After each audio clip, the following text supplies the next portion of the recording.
Hello and welcome to the Balatro Multiplayer podcast. It's been a while. It was supposed to be a little bit quicker last time, but we've got some really interesting things to talk about today.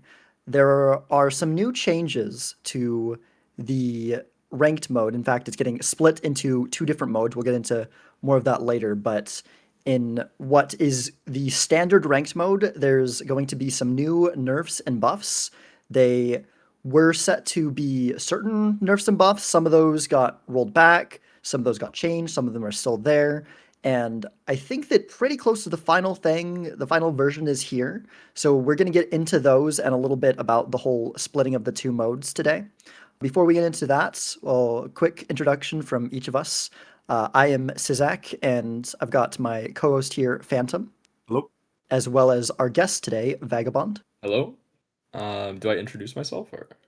Yeah, you know what? Go for it. I mean, I feel like Phantom and we introduced ourselves before. I don't know if we You really know need who to I do am. it again. Yeah, you know who we are. I'm Vagabond, you still go ahead and Phantom. introduce yourself. Okay, well, I'm Vagabond, Vagabond Balatro on Twitch. I stream a lot of Balatro Multiplayer Ranked, and recently I've been doing a lot of casting for Major League Balatro and participating myself. I really love Balatro. I've been playing it for, I think I just hit the 3,000 hour mark on Balatro. A lot of those hours are kind of fraudulent because it's just Balatro AFK on my PC, but still that's a lot of hours. Yeah, that's me. So we're going to go through the changes, and we're going to start with the changes that have already been removed. There are some changes, as mentioned, that have been changed and such. These ones are no longer there, and they were the first ones that got taken out. Now, the first one that was the most controversial when it was first proposed was that idle was moved to 1.5 times.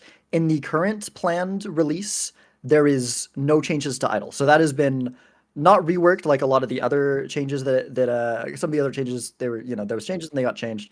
But the idle change is just it's gone. Idle is left as is. We've played a little bit. I know Vagabond and I played one game of Idle didn't come up, but I know Vagabond had at least one game and I had one game with an experimental mode with the Idle at 1.5 times. And I'm glad this change got removed. I think that Idle being moved down to 1.5 times.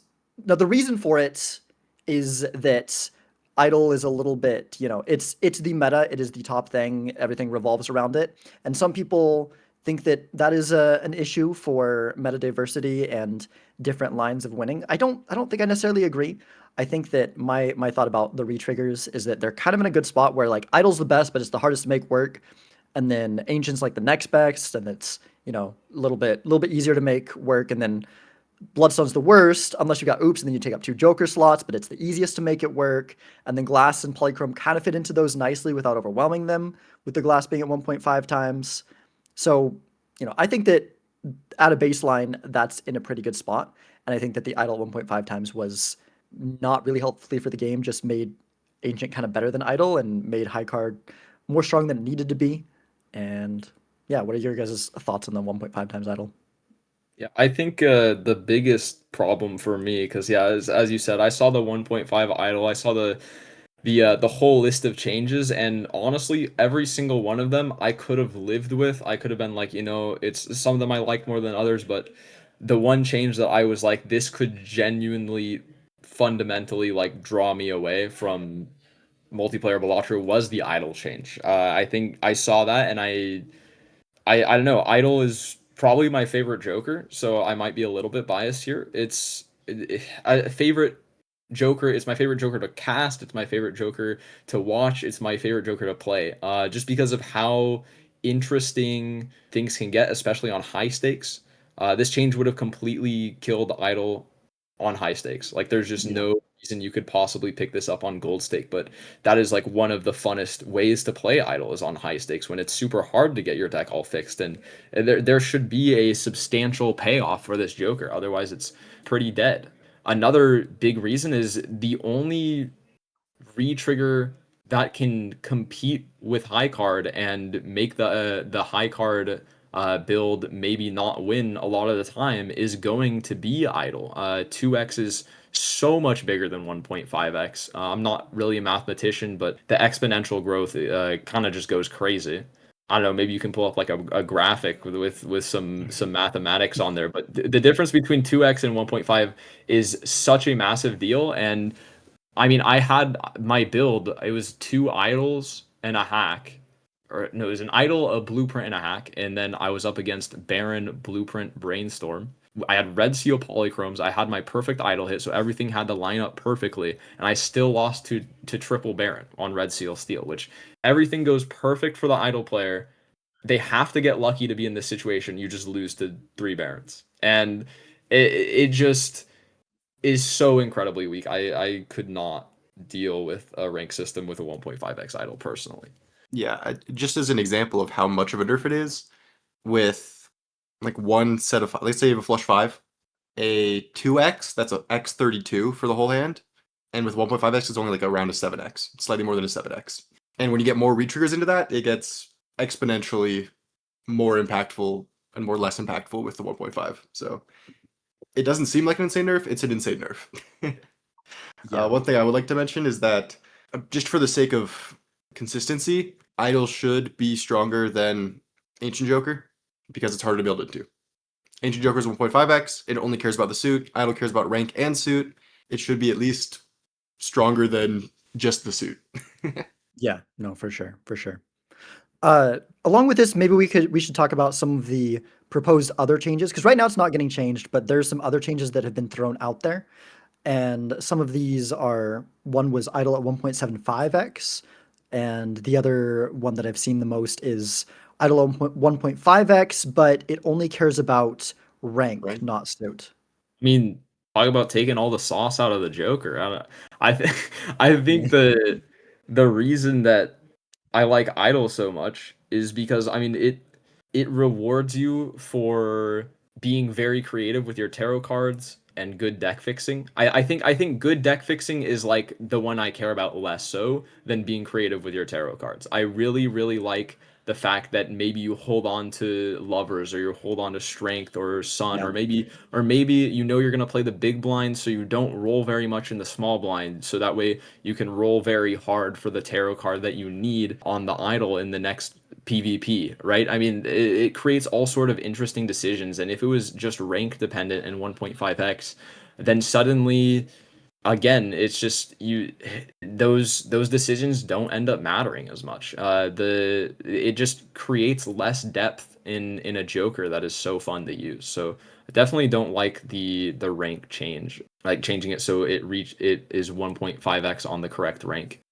Yeah, I yeah, think when it comes to Idol, how you should nerf it, if it deserves a nerf at all, which is, in some ways it's a matter of opinion. But the question is with Idol, if it needs to be fixed, what's the problem with it? Right now, moving that number down seems to imply that the problem is that Idol is too strong. Is that the real problem with Idol? Because there's literally a Joker that's stronger than Idol. Go look at Trib. No one's complaining about Trib. Everyone's complaining, oh, Idol's so centralizing. Trib is literally a stronger version of Idol and easier to use, and it hits every single time. But because it doesn't show up as much, people aren't as mad about it. Is the issue with Idol that it is too strong or that it shows up too much? And if it's the second one, then that's what you should do to nerf it, is, change the rarity, make it show up less, deal with the actual issue with the Joker instead of just changing a number so you don't have to, mess around with it anymore. Well, that is like an interesting perspective that maybe the problem is it shows up too much when people are tired of it. I've always thought if there was anything wrong with Idol, it was just that it was too easy. Maybe it's not difficult enough to get the payoff on White Stake. Maybe it's too easy to find things to fix your deck perfectly. And so that's why I've always been a big proponent of one of the other nerfs that we're going to see and discuss a little bit later, and as it relates to Idol, because a lot of money is going to allow you to make that Idol much more powerful. Idol is going to be more powerful in a seed with blueprint and a mail-in rebate or a ticket and a bunch of retriggers, right? So maybe making it more difficult to access things to fix your deck for Idol with would make it would be an appropriate nerf, but as for the card itself, I don't think nerfing the power level is really gonna or changing the effect is going to do anything that would be appreciated by the community. It'll do something. But does it fix the problem? That's the real question. Yeah. All right, now the next change that we're going to talk about in this one, these two Jokers, Seltzer and Bean, have gone through several different iterations. So there was 3 different rounds of releases for potential these experimental changes. They're about to be, the final version's about to probably be going through. Maybe it'll get changes, but probably not much. So there were in each of these 3 updates, Seltzer and Bean were set to something different. In the first one, Seltzer and Bean were set to common, but in PvP, they are debuffed. So you can only use, they're basically just value generators or ways to survive the blind, I guess, in like Gold Stake if you need the Seltzer Bean. I never actually thought about that. That's kind of interesting. But you can't use them to win PvPs. The second round of changes, they were basically inverted so that instead of, starting at 5 for Bean and going down to 1, Bean started at 1 extra card, went up to 5, and then after 5, it disappeared. Seltzer has 5 rounds now, like Bean. Seltzer is made to be a lot more like Bean, and it starts by re-triggering 1 card in the hand, and each blind goes up by 1 till it is a full re-trigger for 1 round on the 5th round, and then it disappears, much like Bean. Now, the final change that we've got now is a much simpler one where they're back to normal, but Seltzer starts at 8 hands and Bean starts at 4 extra cards. So, yeah, a lot to talk about here. I don't know. I think personally, I like the most recent change the most. So maybe we should, before we get into too much about the changes, do we want to talk about? I think Phantom, maybe you might know the most about this. I know you've talked about it before.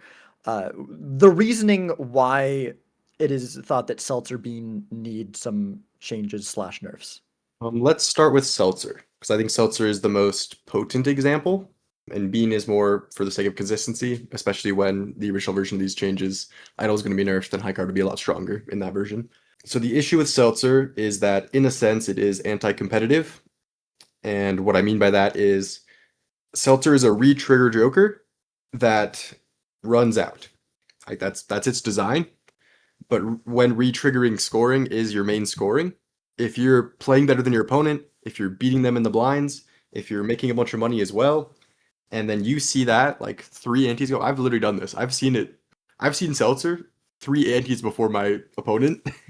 And then if nothing good shows up, if there's no full retrigger, like best you can find is Chad or something, and there's no, full retrigger Joker like a Dusk or Sock or something like that, then you just lose to being ahead in the shop. You lose to making more money. Like, what could you have done differently besides play worse?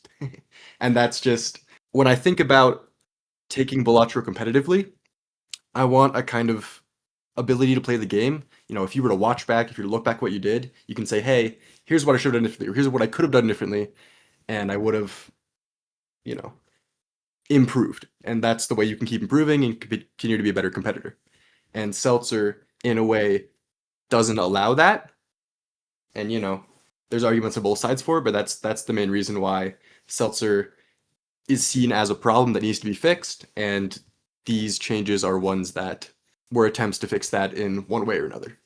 And then, like I said, Bean, similarly, it starts out big, it goes down, same kind of thing. If you found it first before your opponent, it can do the same thing where, hey, I saw Bean 380s ago, but now your Baron is sitting there with a full Bean and I lose the game, and that feels bad. Personally, it's never happened to me, but for the sake of consistency, that's why it was done. I don't think it's a common issue, which is a big. So my, sorry, you want to? Yeah. I was gonna say, it's funny because I think if the idle changes went through, then the bean change would. It's funny if the bean change doesn't happen, then people would probably feel the same way about bean than seltzer, because I think the reason why the situation doesn't come up as much with bean versus seltzer is because the amount of times we're on high card is significantly than the amount we're on retrigger.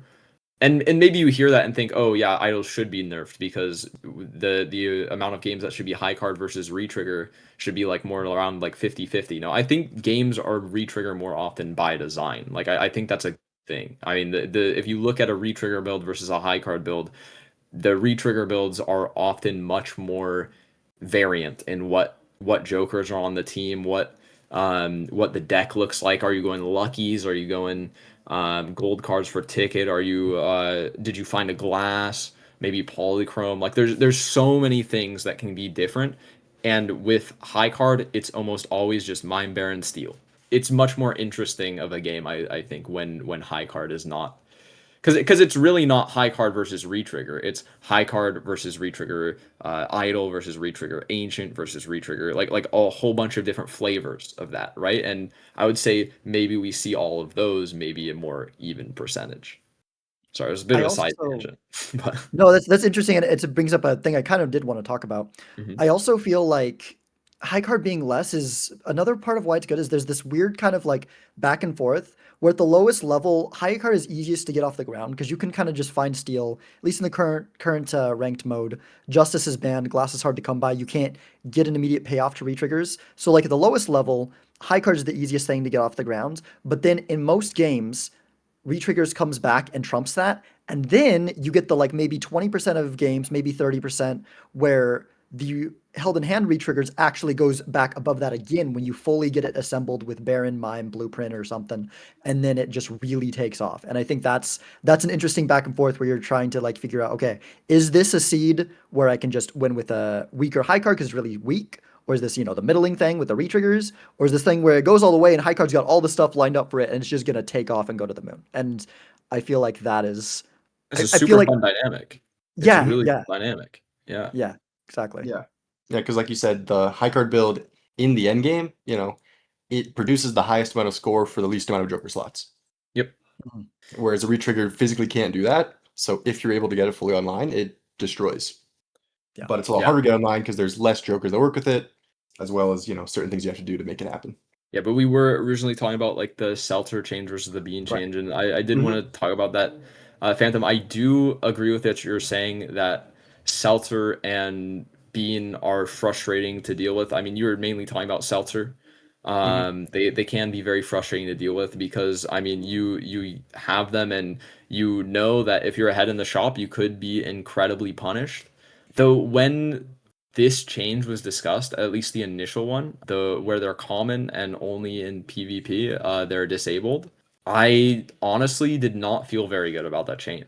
And I think that's because though I acknowledge that those jokers are like they cause some problems, the change felt too unnatural to me that I would rather sacrifice some of potentially the competitive integrity for the Balatro feeling. You know what I mean?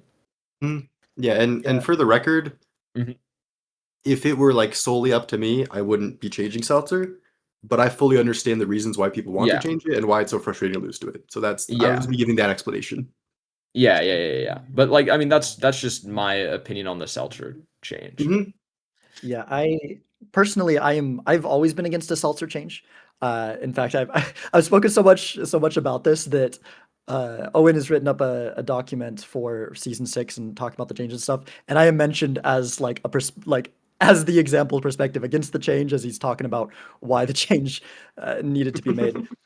My biggest It's the perspective it's the Seltzer change in my idol fix. That's it every podcast. yeah. Continue. But yeah, I my thing with the seltzer is that I feel like removing or severely nerfing seltzer. The latest change isn't that bad, taking it down to 8. I still feel like it's unnecessary and makes it less viable and interesting. Because here's the thing that I like about seltzer. Seltzer is cool because you're forced into really interesting decisions where you're really having to try to judge where your opponent's at and having to try to judge what are the odds that you find something better. And the decision whether to skip or not for Seltzer in those scenarios, I feel like is a really interesting sort of decision that you don't get in a lot of other spots. Like the skipping for idle's similar, but different in a way. And I feel like trying to remove or reduce that from the game takes away some interesting decisions in favor of something that I feel like doesn't happen as often as the people who are for the change say. And I feel like it also doesn't it has more counterplay than people. There's every once in a while, yes. I've had at least one game where I've gotten completely screwed by Seltzer, nothing else shows up, and I lose because I'm ahead and I didn't find anything. But there's lots of ways you can get screwed by randomness in Balatro when you're ahead or when you're behind. And I don't think that Seltzer's necessarily that much worse than other things. I mean, yeah, maybe it is a little bit worse than some of the things, but I feel like it's just the way that it feels and realizing specifically that being ahead got you that loss, but you can be unlucky when you're ahead in other ways. And I don't think that seltzer is. I think it's more just about the way that it feels, and I think that removing it feels like removing it is kind of just going for. I know it's for like competitive, more competitive like integrity, and but it feels like it's taking away interesting decisions in Yeah. favor of getting rid of a I field. mean, the question that I've heard asked before, which was interesting, is what win rate should the number one player on the leaderboard have, like in the game? And decisions like this is leaning more towards a higher win rate, right? And getting screwed over less often, maybe towards like 80%. I don't think that in a game of Balatro that where it's a gambling roguelike where all yes there's a lot of interesting decisions that can be made and a lot of a lot of strategy absolutely. I think that taking so much RNG out of the game is not only not really necessary but also impossible to get all of it out. Like I don't think you could ever turn this game into a chess or something similar. And I mean, speaking from strictly like a caster's point of view, right? This is, of course, more entertaining when watching like something like Major League Balatro or something like a weekly tournament or something. These moments of variance can be very interesting and entertaining to watch when some crazy shit happens. I think the point at which it's really frustrating and sad to see that happen is when we're at like maybe the pinnacle of competitive play. Like I think if I saw a match where Seltzer screwed somebody over in the playoffs or in the Bean 10K, I think that that would probably be a hard watch for me because you know that both of those players are coming out there competing for with the best of their ability, trying to win here. And one player maybe played better, but because of Seltzer being Seltzer, they got scammed out of $10,000, and you know that would really suck to watch probably. But tournaments with no stakes, it's really entertaining to see all that happening. You know. Yeah, I and I also think I'll be quick, Zach. Just related to like what Vagabond was saying. Yes, like there is an inherent amount of variance in Balatro. Like there just has to be. That's the game. And so with that in mind, like what you said, when there's larger tournaments or things that have a lot more stakes on the line, I think it's very important that those be at the very least best of three for like when you get to the highest pinnacle of that competitive play, so that there's less chance that someone loses by pure variance, but that in the end, the long run, like their choices will play into that variance, and they'll, even if they lose one game, hopefully they'll win the best of three if they're actually the better player. yeah. I Absolutely. also and this is the argument that Owen mentioned me making. I also feel like with the seltzer, the thing with the removing it that people need to think about is that there's more to playing well and winning games than being ahead in the shop. And seltzer, yeah, can punish the person who is ahead in the shop, but there's also like other things. In very rare games, sure, you will just lose because you're in the shop. But a lot of times, the person that's behind, they might be behind in the shop because they're taking a little bit more of a tempo line. They're taking some lives early, and that's the other thing about seltzer is that if you have 4 lives, you're not gonna get destroyed by a seltzer that is earlier or in the shop that you passed by. You can tank a couple lives. You can find another seltzer or something better that when your opponent's seltzer runs out, and then you take the game. Right? The seltzer's only an issue when you go down to like 1 or 2 lives. And yeah, it can happen to like both players down too. But again, this reduces the number of scenarios where this actually happens. And I think that there's places where the person behind can be playing a better game, they're deck fixing and stuff. And sure, sometimes a seltzer maybe gives them like an overly advantage. There's a bit random, but I don't think that like we necessarily need to do everything we can to make sure that being ahead in the shop is a good thing. Like I feel like sometimes I get that vibe from some of the changes that are tried to be made. So, yeah, that's a really good argument.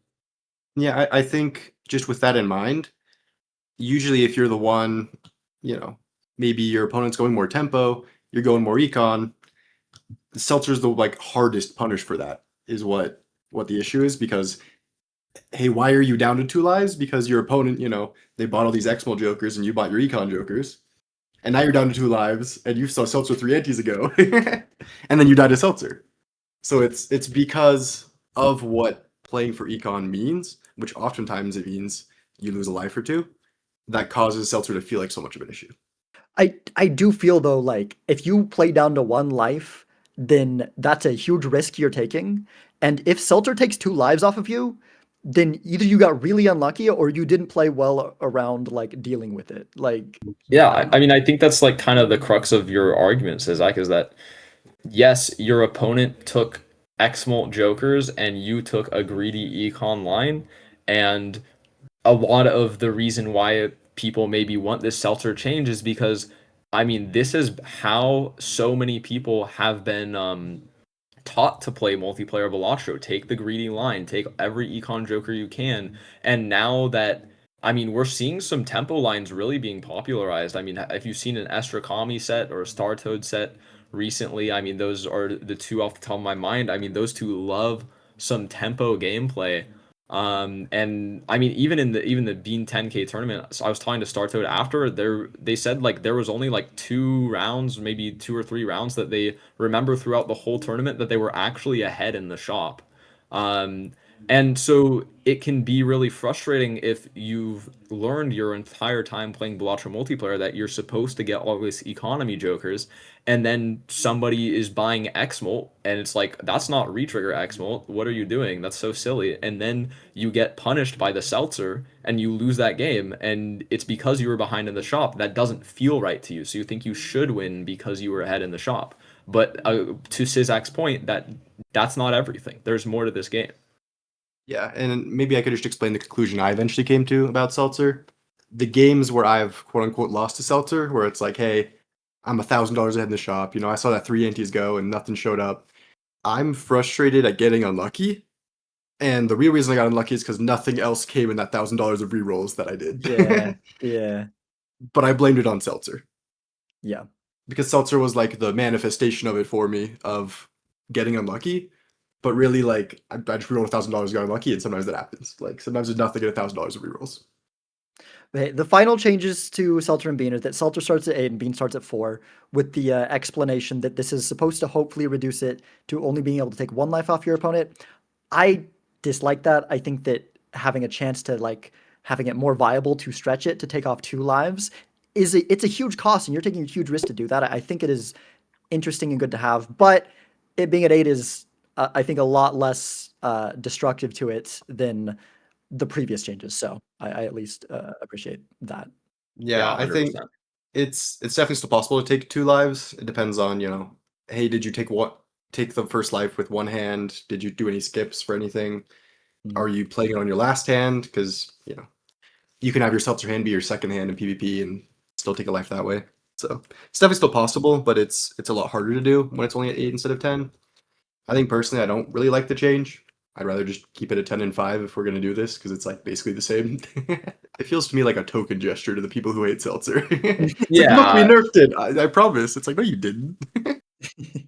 yeah. I would agree with that. I mean, that was the thing. That was the only argument I could really see with the Seltzer nerf is, I mean, it's gonna be much harder to make it last 2 PvPs. You start with 4 hands, And that's the main in point of on it. most decks, and if you play every single hand in the first PvP, let's say you have like a Dusk, for example, you're only ever gonna make that last 1 PvP, and then maybe the second if you want to double skip for it, but Mhm.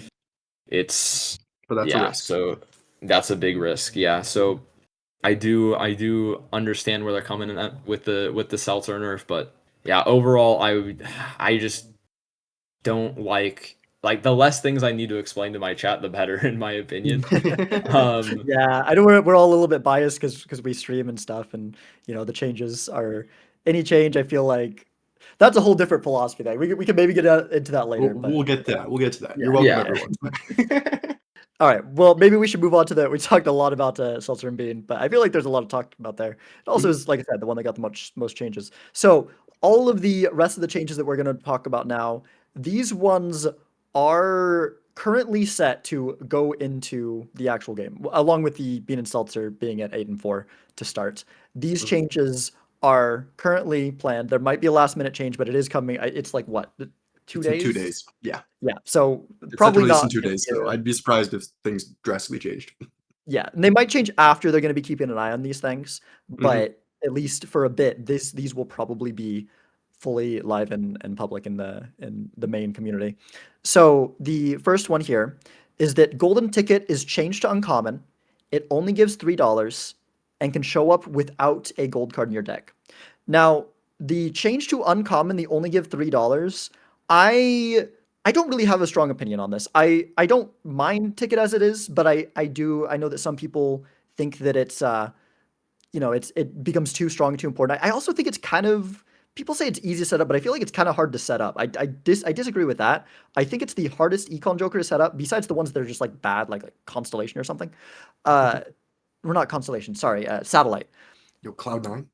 Yeah, but yeah, like the ones that don't it's the hardest to set up of the ones that are based on like playing hands or discarding cards, right? And I think that because of that, it should be the strongest. Now these nerfs, it's probably still the strongest, so that's probably fine. Maybe it's less all-encompassing. I can kind of see it. The part of the change that I 100% disagree with, because it kind of goes in line with the Seltzer changes, where it's like you're removing interesting choices for a feels bad moment, is the fact that it can show up without gold in your deck. Because currently, there's sometimes an interesting choice early on where you open an Arcana pack and there's a gold card as well as some other cards that you might want to take. And sometimes you want to actually prioritize the gold card more in order to give a chance for a golden ticket to show up. Now, there can be instances where because you're ahead in the shop and you open the Arcana, you open the same Arcana, you both take the gold, you won't see the gold ticket, your opponent will. And yes, that can happen. But that's like a rare thing, I feel like, and people say it could be more of an issue with it being uncommon, which is true, but I feel like that's a rare thing that I don't think it's worth removing an interesting choice for, again, a rare feels bad, unlucky loss moment. Well, I do want to say it does make a bit of a statement as to how incredibly powerful this Econ Joker is that people were considering just taking the devil, not even for the devil enhancement, but just so that you have that chance to get the golden ticket. I mean, you would have the choice between I've seen people skip some crazy things. Like, I mean, if you could magician two kings or put a gold card on a queen, that choice feels like it should be somewhat obvious to me to lucky the get the luckies initially. But I mean, just getting the gold card for the ticket has become maybe a little bit more favorable in the eyes of some top players, just because I mean, you can't miss the ticket. You just can't miss the ticket. It's too important. And this is what I was talking about earlier when I was saying if you need a nerf idol, nerf the things around it that enable it. And I think ticket is one of those jokers that is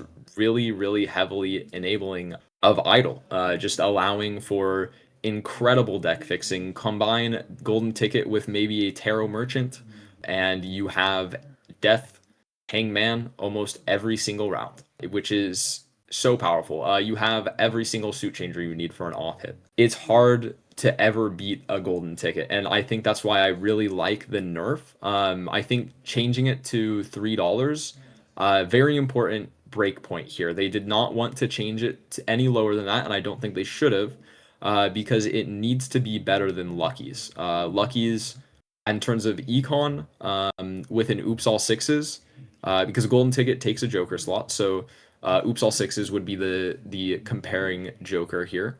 Luckies with oops all sixes score $2.6 per trigger, but they come with the added benefit of potentially giving some scoring. So golden ticket needs to be better than that because it does not provide any scoring. So it's going to be $3 per trigger. So I do like that nerf a lot. The uncommon, I don't care too much about, to be perfectly honest. I think I just really wanted the $3 change. And then showing up without gold in your deck, I also don't think I'm too sure about. Mhm. I think, in my opinion, people are complaining about Idol. They're like, "Oh, Idol, strongest joke in the game." It's Golden Ticket. Like, it's not even close. Golden Ticket's the strongest joker in the game. In its common $4 mode. Because, like you said, let's say you have a setup of full luckies and you have dice, which dice is uncommon, by the way. Golden Ticket's common. You get 2.6 per lucky card on average, $2.6. Golden ticket's $4, so it's, almost twice as good, a little bit less, like 1.5 times as good. But it's blueprintable. You can't Forgot about blueprint that part. Luckies. You can blueprint Golden Ticket. That's insane. You get insane money with that. Like, and then you can use that blueprint to, I mean, blueprint's broken. We admit that. But the fact that Golden Ticket's blueprintable is what enables the like insane amounts of money that you can get from it. I think Golden Ticket to Uncommon and $3, I think both of them address multiple different problems. Like you said, it gives insane amounts of money. So $3. And I agree with you. I don't think it should go to $2. I think $2 is pretty dang weak. I mean, it's not weak. It'd still be pretty good. But it should be better than Lucky's by itself because you can't get the scoring from it. And scoring is how you win the game in the end. And the fact it was a common just meant it showed up. Like, it literally showed up every game. Like, people say every game's an idle game. But, like, there's plenty of games where I was playing on White Stake where the idol doesn't show up because it's uncommon. And finding a specific uncommon, it can actually be pretty rare. But finding a common, like, it's pretty easy. Like, I don't know if there's a game where if you have a gold card in your deck, you don't see ticket at some point. At least on like your White Stake, maybe on your higher stakes you don't. But the fact it was common, that it showed up every single game. You can definitely miss a common all game. It happens, and it feels really bad. it's funny because like as the meta evolved, you know how people have like the jokers that are in their lineup for a certain amount of rounds. You can track those statistics. Before it was really heavily involved in the meta, and people realized how insane it was. It was always photo Chad at the top. Forever, and I mean, I think that's always because they're common. Golden Ticket has creeped up the rankings to at least third for most top multiplayer players, and is almost leading in like you almost have it more often than photograph in some scenarios. So like I mean, I'm definitely happy to see that nerf because I think that my favorite part about Balatro Multiplayer is creativity, and I don't know, Golden Ticket makes you feel like you're playing in just creative mode in Minecraft, where you just have access to everything. You just get what you want. You just go into debug mode and you select the jokers and you add them to your to your lineup, and then you go into the collection and grab all the tarot cards you need, and you put them and fix your deck perfectly. And so I'm happy to see this happen for sure. And and I think there is something to be said about those that are complaining about Idol and Golden Ticket being too strong are themselves in a self-fulfilling prophecy because they're always banning to White Stake. Like, if you don't want to see this much, play on higher stakes. People, if you don't like the meta, go play more gold stakes. That's where there's no meta. There's a meta because it's White Stake, and anyways. Yeah. And I think the new stake bans, which I don't think we're gonna get into, but like I find myself playing more often on higher stakes because it's like more spread out, just because the way it works. So I find it less of a problem these days because there's more likelihood that you end up on a higher stake. Even like a green stake, like it's hard, Yeah, it's true. A little bit. Well, should we move on to the next one? So the last three I think will probably be a little bit quicker to get through, a little bit simpler. None of these changes are, Seltzer and Bean are related to a central meta strategy. Obviously a central meta strategy, and Golden Ticket is very central, the best econ joker. These things are a little bit more side things. Comeback money is nerfed. This is the change I am actually happiest about. Despite the fact that Speedrun, my most hated joker, is getting a change I'm glad about. This is actually what I care most about. Comeback money is now flattened to $4, so it doesn't go up each time you lose a life. Previously, it was like you gain 4, then 8, then it's like 12 or 16 the third time you lose a life. It's 12. And it's 12. Okay. So it goes up by, it was that it goes up by 4 each time. Now it's, doesn't do that. It's not given outside PvP, so you can't sack a life to a blind in order to get comeback money. And it is halved to only $2 on blue stake and above. So I feel like comeback money, it was intended to be a comeback mechanic, but given that losing life doesn't mean you're behind in plenty of scenarios, it never felt like one. And it felt like even though I'm not really a tempo player, I feel like it's kind of lame that it just kind of completely discouraged tempo play. And I think that there's no reason really for the mechanic to be there. If I had my way, it would just be gone. But with the changes, it's practically gone. So yeah, I think the big change on there is it doesn't give you money when you die to the blinds. That is the most important one for me. I have been hating on comeback money for a long time, especially on the higher stakes. It is really frustrating to you take the lines that will let you live the blinds unless you maybe think it's tactical to die for like an econ joker or something along those lines where it's just like I'm going to use my lives in an advantageous way to to be able to carry this econ joker later on. It'll be beneficial. I thought that's fine, but um, the fact that maybe I'll take a line that is okay, I'll spend all my money on this holographic joker that will help me live the blinds, and then my opponent just does not do that on high stakes, and then they die to the blinds to what feels like what shouldn't be play that is rewarded. They then get rewarded and then win the game because they find the mail in rebate maybe a couple rounds earlier or something along those lines. Um, it should never. I don't know. I've always had the philosophy that the way that a game should be played optimally should be intuitive. Like it should be intuitive how to play a game in the most optimal way possible. Because that's how people catch on. That's how people learn the game quickly. If it's like intuitive decisions, it's fun to make the correct decisions. And then, but like dying to the blinds is not intuitive in any way, shape, or form. That's you. It's intuitive to want to survive. I think for comeback money, I mean, first of all, I'll give it outside PvP. I think just as general game philosophy, you shouldn't be rewarded for losing. Yeah. Like, Yeah. dying to a blind shouldn't be rewarded. You shouldn't be winning the game because you died. You should be losing the game because you should be down a life and now you're losing. Instead, you're now winning, which is again. You said it's counterintuitive. I just don't think it makes sense. Comeback Yeah, I money, if you didn't know, it was instituted when the order was not a thing, and I think in a non-order world, it makes a lot more sense because then it's like, okay, they found something in the shop you didn't find. Here's some money. Go find something in the next shop. Like I feel like in a sense it makes a lot more sense. And if you aren't aware, Major League Balatro, they're going to be keeping the comeback money as the old version. So it'll be given outside of PvP. It'll scale with the lives. This is for ranked that the comeback money changes are going to be happening. And then on Blue Plus, it was way too much. Like, I don't know why you're getting, $4, $8, $12 when like you're already sitting there with like $2 because you have to survive the blinds on Gold Stake, like, or you got your rental jokers. Like, I don't think it was balanced. I don't think it made sense. I think I agree with Zach where if it was purely up to me, it would be deleted from the game. But some people like it, so you'll get your $4. Have fun.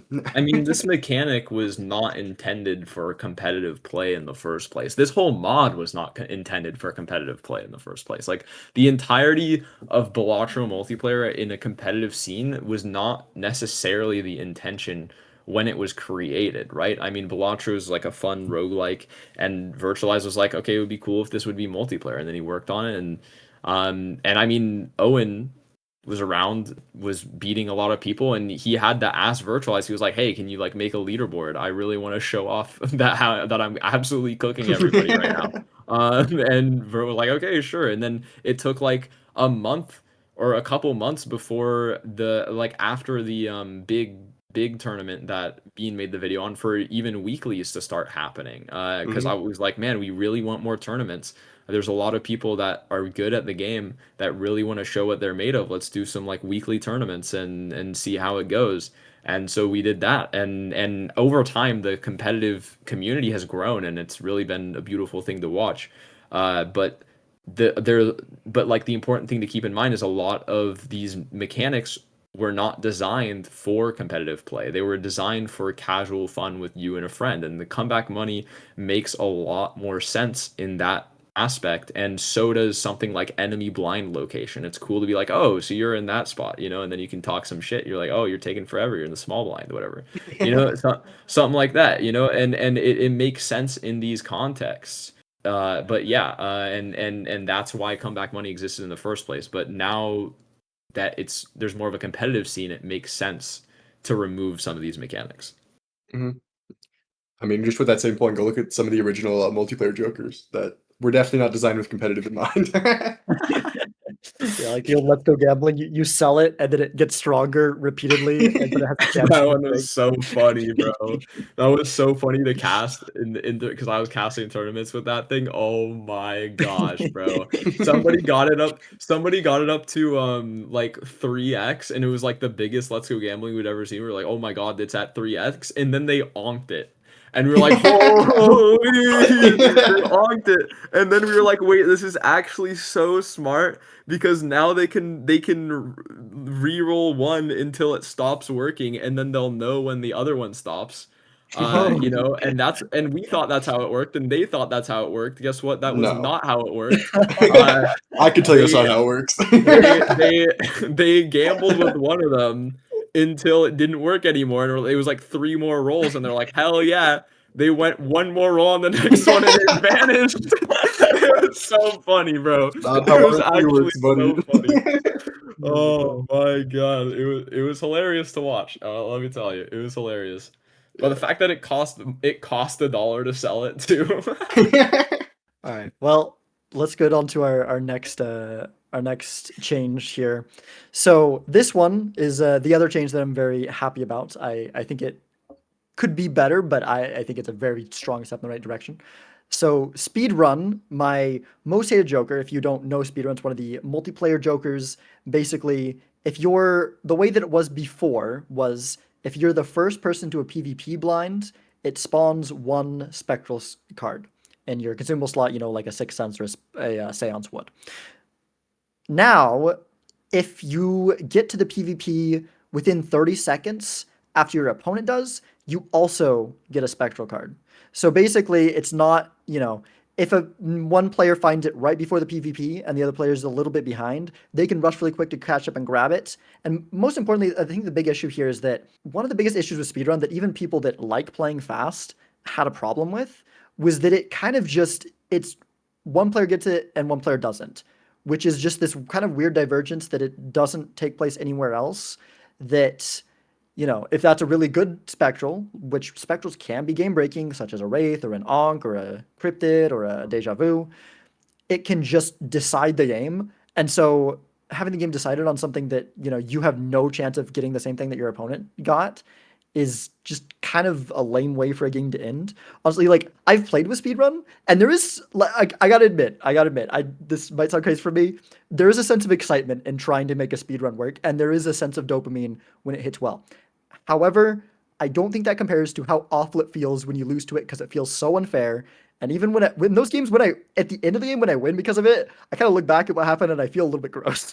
Like it's exciting in the moment, but now both players, even though I am the whole like I still don't like speedrun because if you're playing slow and then you don't have those 30 seconds to get there and suddenly you have to play fast and you're punished because you were playing the way you normally play when there was no other thing punishing you there, and just because a joker happened to show up, now you're like super punished because you have, either you're down a spectral, you have 30 seconds. If your opponent like is playing really fast, this doesn't have to most players, but if your opponent's playing really fast, they find in the big blind shop, like you're still in the small blind, and that happens, it's like, well, okay, now I'm down a spectral, and the change doesn't totally fix that, but I think it, that's maybe a little bit of a me issue, but very good change. Yeah, I mean, when I saw the change, the number one thing I was saying was don't let perfect be the enemy of good.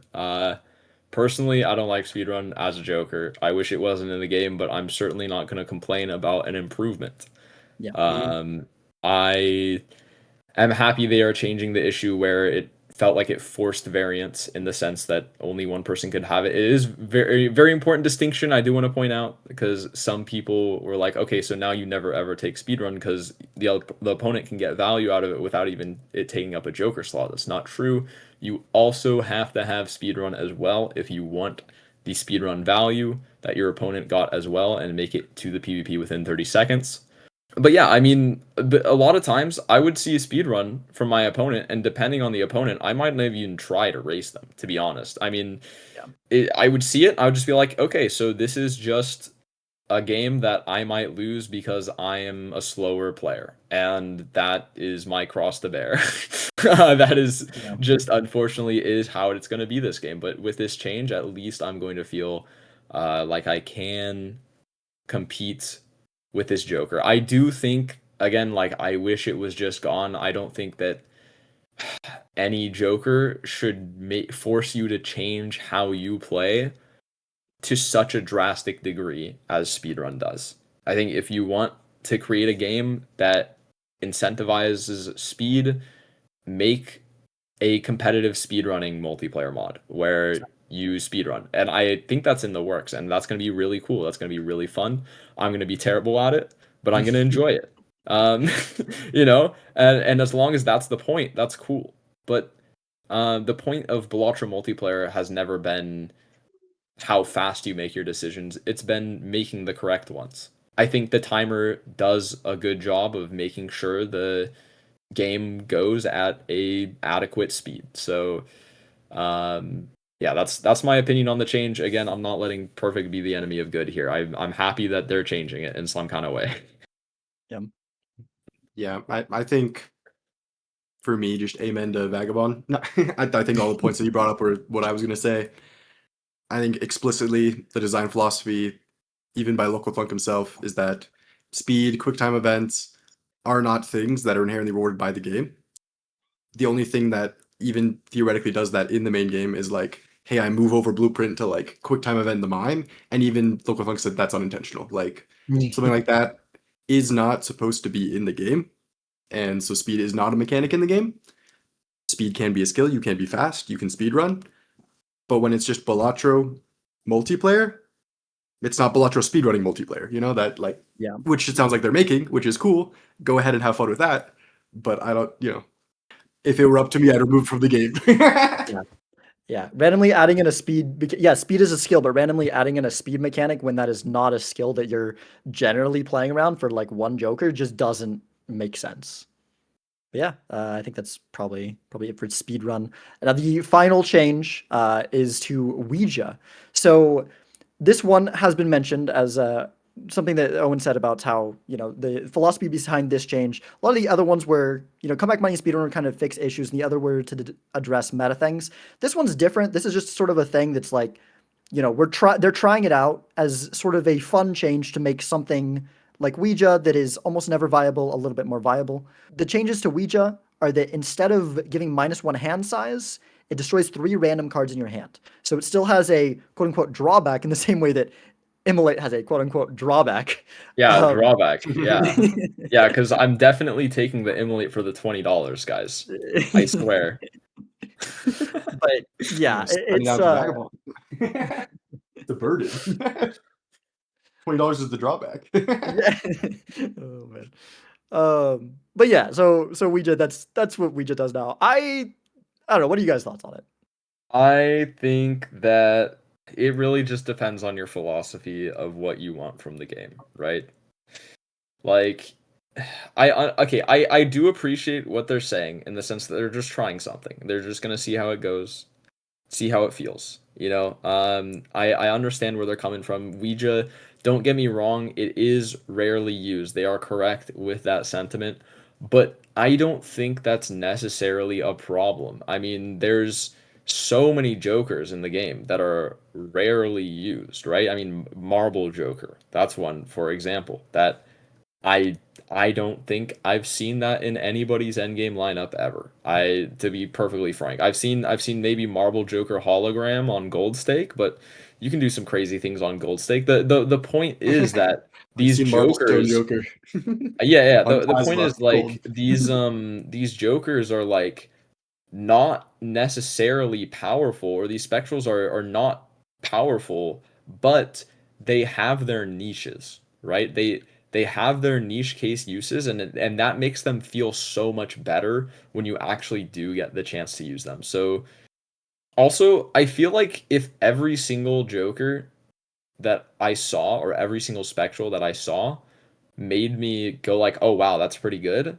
I think that would make the game more interesting in the sense that like maybe it's harder to make decisions, but also it I think what makes me like Balatro a lot is that the really powerful stuff only happens every so often, and I get to have like a really fun reaction when it does come up. You know what you know what I mean?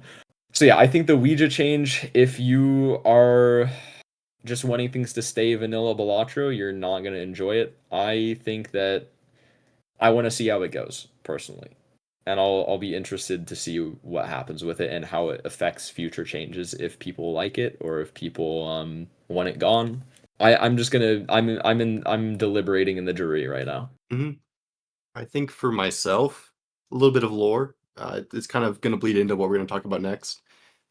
The Ouija change, when I saw that this was announced, like, hey, this is coming to the next patch, this was kind of like, the straw that broke the horse's back, whatever the saying is, for myself, where it's like those that were making that change, those that supported this kind of change, had a fundamentally different philosophy for myself, whereas I want to just play Balatro, but multiplayer. And so I kind of, went on a crusade. Myself, Bean, Even a whole Zeno. video, yeah. I did. We came up with an idea to have a additional rule set that is more with that in mind. Doesn't have the multiplayer jokers, doesn't have these changes.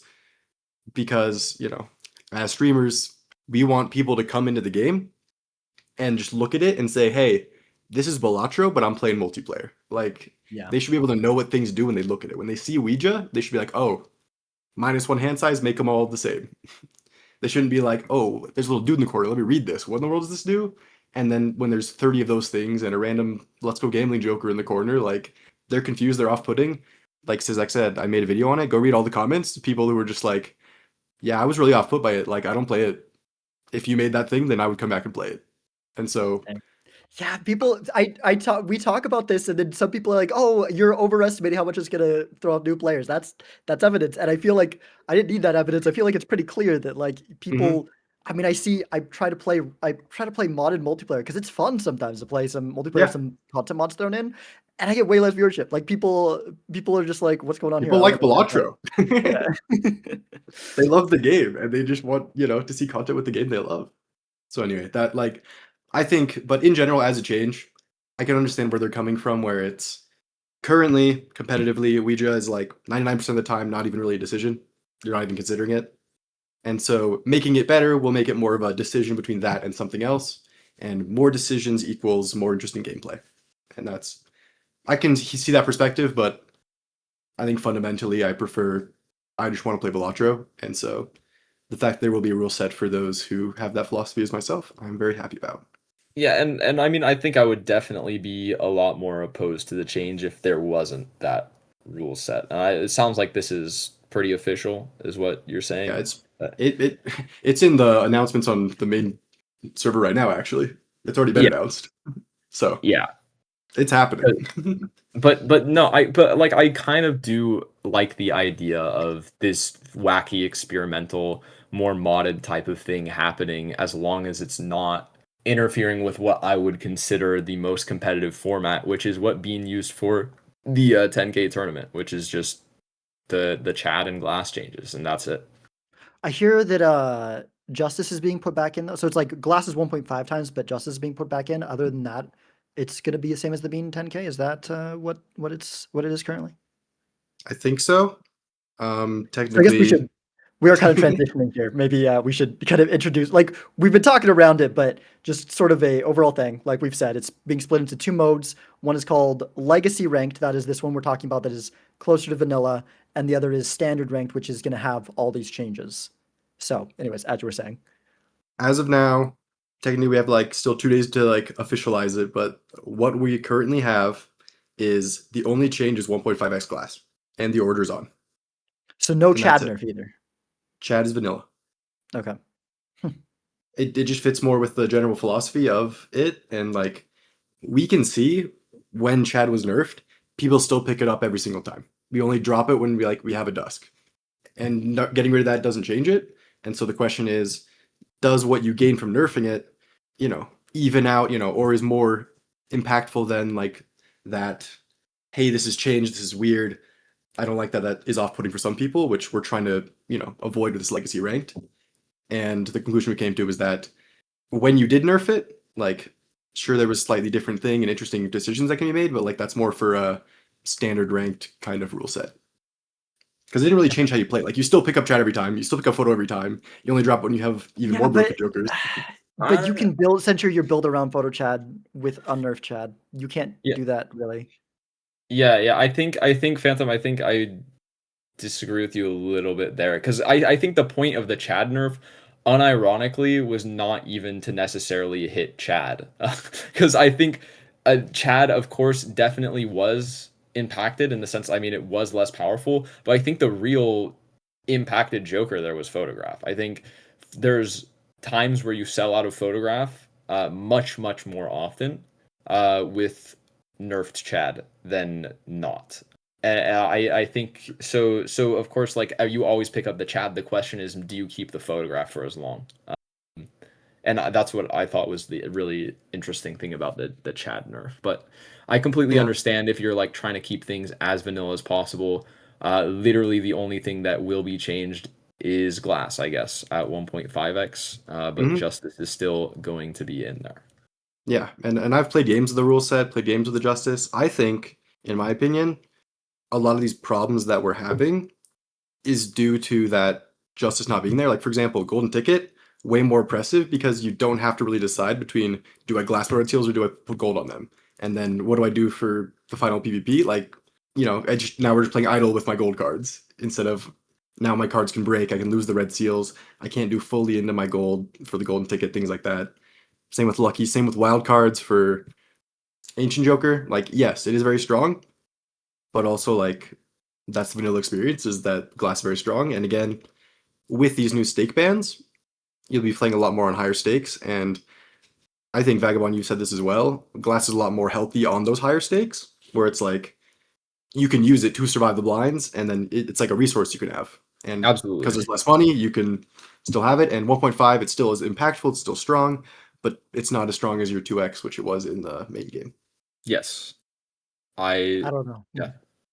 I mean, Yeah, sorry. Go ahead. Try it, I Zach. mean, Try it. I will. I'm I'm gonna going do to that. enjoy trying it. That's for sure. I'm going to enjoy Yeah. trying it because I certainly haven't played with Justice with the 1.5x. Mhm. And I Yeah. do think that when I see glass in a standard pack right now, I'm typically picking it up, but a lot of the times it's going to be utilized to win a PvP and then completely ignored for the rest of the game. Like I'm going to maybe throw it in a flush house with a suit changer, get an additional 1.5. Maybe I have a Chad trigger it again, but it's rarely going to be the build around. I think it's always going to be red seal over glass in standard rule set. But now, if you have the justice as a tarot card, that definitely will change things. Yeah, and I think in the worst case scenario where, oh no, photo chat's broken and everyone's just doing justice stuff, like at the very least, this legacy ranked rule set would be a place for people to come to the game and say, wow, I'm playing Balatro, and then, oh wow, I'm really annoyed with playing just glass and justice all the time. Sure. Guess Yeah, what we have for absolutely. you, my friend. I'm just scared that it's gonna turn into that mode, and I'm gonna dislike it because of that. I'm even more worried about the Chad because of photo Chad Yeah. and the combination of To the two be together is honest, the big thing. I And think then I agree. I'm more worried about the Chad than the glass. And then if there's like, and if I don't like the other mode because it gets more and more like right now with the changes, it's fine. But some people on the dev team want to just like buff like half the Jokers in the game, which is an interesting idea. But if my only two choices are that, or I think I remember Vagabond said something about this on I don't know if it was a stream or written somewhere, but like I'm scared of like that being the two ways to play, and I lose this middle ground we've got right now, which is the current ranked, and I don't know. It might be fine, but that is a concern. Yeah, I mean everybody has their ideal middle ground. I think I don't know. My ideal world is just Chad nerf, glass nerf, and no multiplayer jokers. Even though I do love Yeah. gambling. I love you. Let's go gambling. You're my It favorite is a fun multiplayer joker. I love you. You're so well designed. Okay, whatever. Anyway, I do like that Joker. Also, But taxes. Taxes is such a good Joker. Taxes is cool. Yeah, Taxes is cool. I agree. Taxes is cool. Anyway, like so that is my ideal rule set.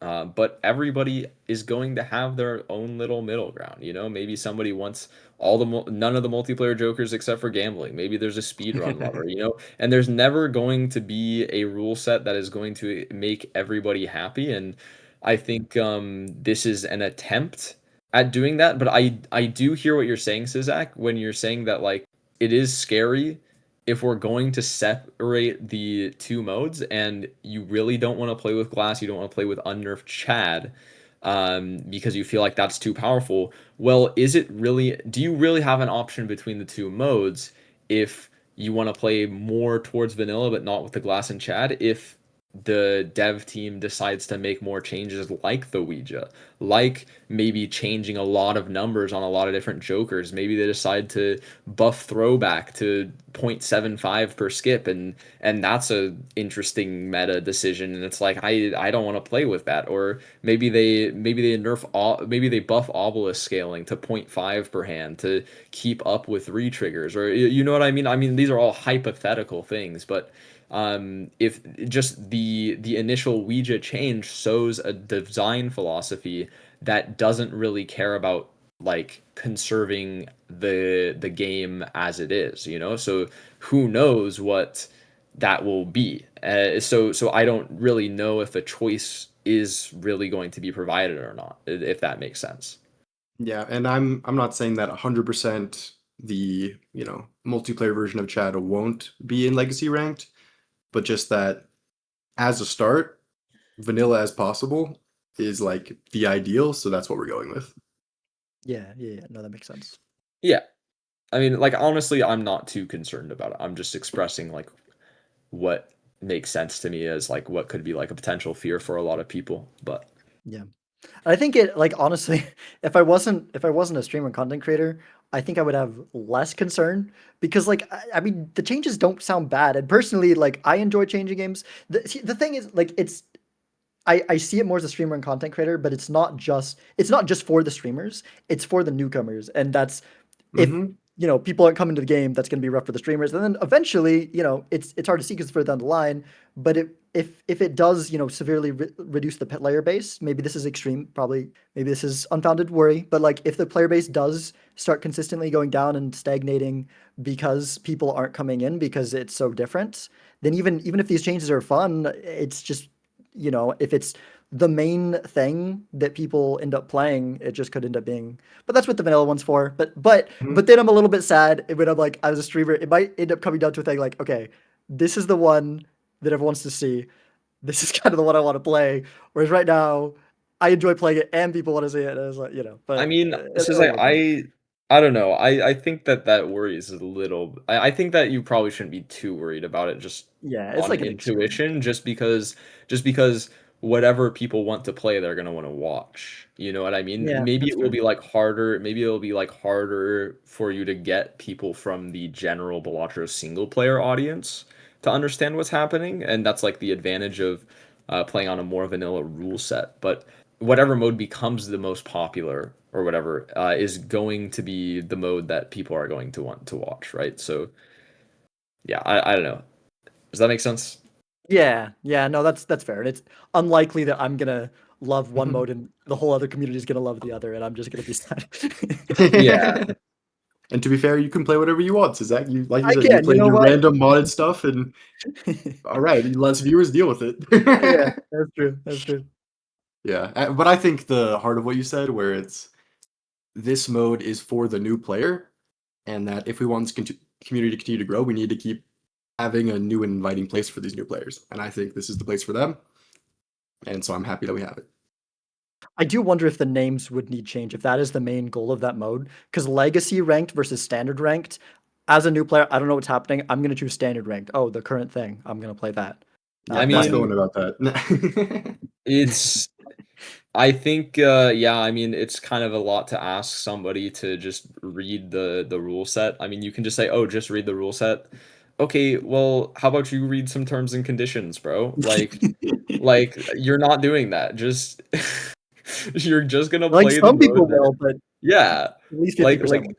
yeah, exactly. Like it's the same statement. Like you're just gonna glaze over. You're gonna be like, okay, maybe when I get more invested in the game, I'll figure out the rule sets and stuff. But for now, I'm just gonna play. Okay, standard. That's standard. That I know that word. Standard means standardized. That means what people expect, what people are going to play. That okay, I'm playing standard, right? Yeah, But and whatever. personally, I would prefer it not be called standard, but that's been what the rule set's called, and people really want people to play their modified version instead of having the vanilla one be the main one. So Yeah, I guess there's a little bit of a bias there influencing that, I guess. yeah. I don't know, we're all biased, you know, But we at the have very least, this rule set exists. People can play it. yeah. If people really care about it, they'll figure it out and click the right one eventually. Even if they Yeah. click the wrong one first, they'll be like, "What in the world? What are all these things? Where's the number one?" All right. Well, I feel like there's more things that we could talk about, but we've already gone We've been going pretty a while. long. So, but I feel like there's a lot of good discussion, a lot of interesting things to talk about there. Any closing thoughts from you guys before we end it off here? I am very happy that the idle change did not go through. Yeah. First of all, I think that this has been a really interesting time in the community. This whole craziness happened because I mean, people just weren't aware of changes that could possibly happen, and then it felt like it was going to happen very quickly. And I'm glad we were able to get some play testing in and communicate with devs and just just talk as a community and figure out what we want. And I think that overall, what was going to happen and what is happening, I much prefer the latter. I much prefer what is happening now. So pats on the back all around in terms of just good communication. I Yeah. think between the player base and the devs. Mhm. Yeah, and I think myself, like my final words, as someone who's kind of in all of those communities, player, dev, admin, content creator. I'm Yeah, a you weirdo really who's are a all of little bit them. of all of them. Kind of the bridge. Yeah, I'm very grateful for all of those different communities. I don't have any hate for any of them. Like I said, I'm part of most of them, so it's like, I don't want to no hate for the admins for what, was going to be changed. No hate for the devs for coding up certain changes that I didn't like. I'm very grateful for the community and the devs and the admins for allowing a place for what I believe is, a very nice, ideal legacy ranked type of rule set. And so in general, I want to just say we're all friends. I'm very grateful for all of you. And thank you for listening and giving us a place to play. Yeah, I mean, I think that pretty much everyone, like on all sides of this thing. I mean, there's some bad act, but those are more on the sidelines. Everyone that's really been involved, like I think, really cares about, and they care about the health of the game, and and the game being fun. And I think that that's what it really comes down to. But yeah, thank you all for listening. Hopefully, I said it last time, but hopefully it's gonna happen this time. That'll be close before the next episode. I literally have like multiple things in mind for a next episode. Might do one that's a little bit less focused on multiplayer, with a little bit of multiplayer touching on things, but talking about some like some chaos mods like cryptid and stuff. There's a lot of mods there, and I feel like it's interesting to talk about a lot about where that fits in within the greater modding scene and a little bit within multiplayer. But I did a cryptid tournament once. There's things to talk about. I also I haven't reached out to him yet, but well, maybe I shouldn't say it if I haven't reached out to him yet. I want to get. Well, you'll see it when it comes. Hopefully that'll happen. I'll reach out to the person because I feel like kind of puts them on the spot if I say it on the podcast and I haven't reached out to them yet. But yeah, thank you all for listening. Links to all of our Twitches and YouTubes will be in the description if you want to check out more of our content. And we will see you next time. See ya. See ya. Awesome. Cool. And what I was I was gonna say I want to invite Virtualize. I would love to get Virtualize on the podcast, but He will I say feel like yes. that's yeah. Yeah, I He feel will like say that's a yes. job. 100%. Bro, I was literally playtesting and he was in my chat and I was like, bro, 1v1 me. And he hopped in You know VC what? and we just 1v1 while we were in VC. It was pretty fun. We played on the Eternal Madness challenge. Nice. It was- I might yeah, actually message him unwisely. like I might actually message him before I get this edited. Mhm. And if you're hearing this, that means that Virtualize did say yes.